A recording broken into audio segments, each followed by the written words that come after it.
The problem is not pleasures. The problem is that pleasure experienced without prior requirement for pursuit is terrible for us. It's terrible for us as individuals, it's terrible for us as groups, and I have great confidence in the human species to work this out, but we are finding now, and we are going to increasingly find, that those who will be successful, young or old, are going to be those people who can create their own internal buffers. They're going to be able to control their relationship to pleasures, because the proximity to pleasures and their availability is the problem. If you look at the increase in use of drugs of abuse or prescription medication, which at least at the first pass deliver pleasure, pain relief, the whole issue with the opioid crisis, and dopaminergic drugs like Ritalin, Adderall, there is sometimes is a clinical need, but tons of people are taking those recreationally now or to study. Huge dopamine increases are what those cause. That is a problem. That's a serious problem, because it creates a cycle where you need more of that specific thing. I would say addiction is a progressive narrowing of the things that bring you pleasure. And and I don't like to comment too much on enlightenment, because I don't really know what that is as a neurobiologist, but a good life, we could say, is a progressive expansion of the things that bring you pleasure. And even better, is a good life is a progressive expansion of the things that bring you pleasure and includes pleasure through motivation and hard work. And understanding this pain-pleasure balance, whereby if you experience pain and you can continue to be in that friction and exert effort, the rewards are that much greater when they arrive. And so I think that if you look at any drug of abuse or any situation where somebody isn't motivated, or now they may have clinically diagnosed attention deficit hyperactivity disorder, but a lot of what people think is ADHD, it turns out, is people just over-consuming dopamine from various sources. And also the context within a TikTok feed is, the context switch is insane. First of all, this is the first time in human evolution that we wrote with our thumbs, but that's a pretty benign shift.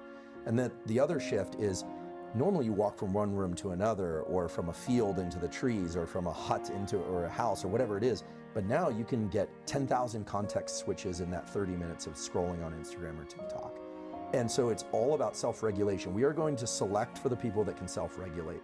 And so then people say, well, how do you self-regulate? How do kids self-regulate? Well, this is my hope, and one of the reasons I've gotten excited about public education and teaching neuroscience is that this is a place where knowledge of knowledge actually can allow oneself to intervene.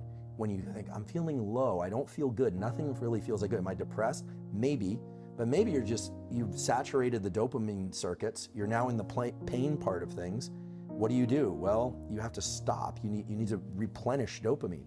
You need to stop engaging with this behavior, and then your pleasure for it will come back. But you have to constantly control the hinge. It's not just about being back and forth on the seesaw. You have to make sure the hinge doesn't get stuck in pain or in pleasure. I remember this when TED Talks first came out. I was like, this is amazing. These are some, at least some of them are really smart people sharing really cool insights. And then now that there are like a gazillion TED Talks, I remember spending a winter in my office when I was a junior professor, cleaning my office finally, and binging TED Talks in the background, thinking this is a good use of my time. Pretty soon, they all sucked to me. I was like, this isn't good. So what you need to do is stop watching TED Talks for a while, wait, and then they become interesting again. And that's this pain-pleasure balance. And so for people that aren't feeling motivated, the problem is they're not motivated, but they're getting just enough or excess sustenance. So they're getting the little mild hits of opioid. It becomes an opioid system. And if you think about the opioid drugs as opposed to dopaminergic drugs make people rabid for everything. Drugs of abuse like cocaine and amphetamine make people incredibly outward directed. Right? They hardly notice anything except what they want more of, more. It's bad, because those drugs trigger so much dopamine release that they become the reward. It's very circular. Only the drug can give that much dopamine. Nothing they could pursue would give them as much dopamine as the drug itself. So there's that, and then there's the kind of opioid-like effects of constantly indulging oneself with social media or with video games or with food or with anything, to the point where it no longer evokes the motivation and craving. And this is really the new evolution of the understanding of dopamine in neuroscience, which is that dopamine itself is not the reward. It's the build-up to the reward. And the reward has more of a kind of opioid bliss-like property, which itself is not bad if it's endogenous, released from within. But when we can just sit there like the rat with no dopamine, gorging ourselves with pleasures, so to speak, what you end up with is somebody that feels really unmotivated And those pleasures no longer work to tickle those feel-good circuits. And so there's no reason for them to go out and pursue anything.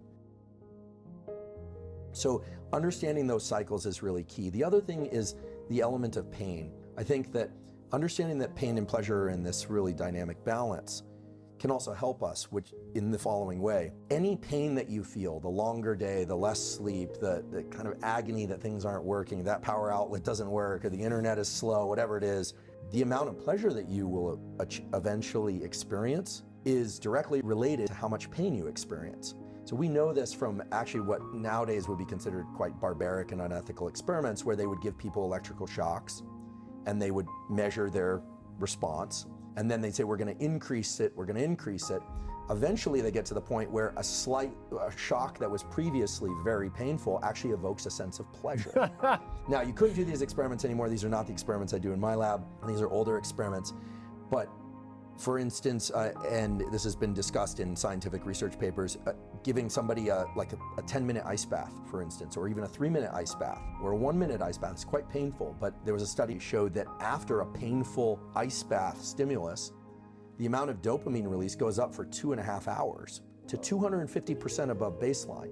And that's not because the ice bath itself evokes dopamine release. A lot of people think, oh, cold water evokes dopamine release. No, pain evokes dopamine release after the pain is over. How do you get motivated? Well, one way to do that is if you are good at subjectively attaching dopamine to the pursuit, just knowing, okay, I really am hungry for this. I'm going to tell myself that, making it 1% of the way is a success, and I'm going to keep going, and I'm going to keep ratcheting on. And that's great if you can do that. But for people that can't do that, understanding this relationship with the pleasure-pain balance can be more powerful. Just understanding the more friction and pain that you experience, the greater the dopamine reward you will get later, and that serves as its own amplifier of the whole process of pursuing more dopamine. And I would say finally, in 2020, we finally as a field got a clear idea of how dopamine is really working. Because before it was all about work, dopamine hit, right? Sex gives you a dopamine hit, the internet gives you a dopamine hit. What we didn't realize is that repeated engagement with these things leads to dopamine depletion, and that the pain and pleasure balance is always at work.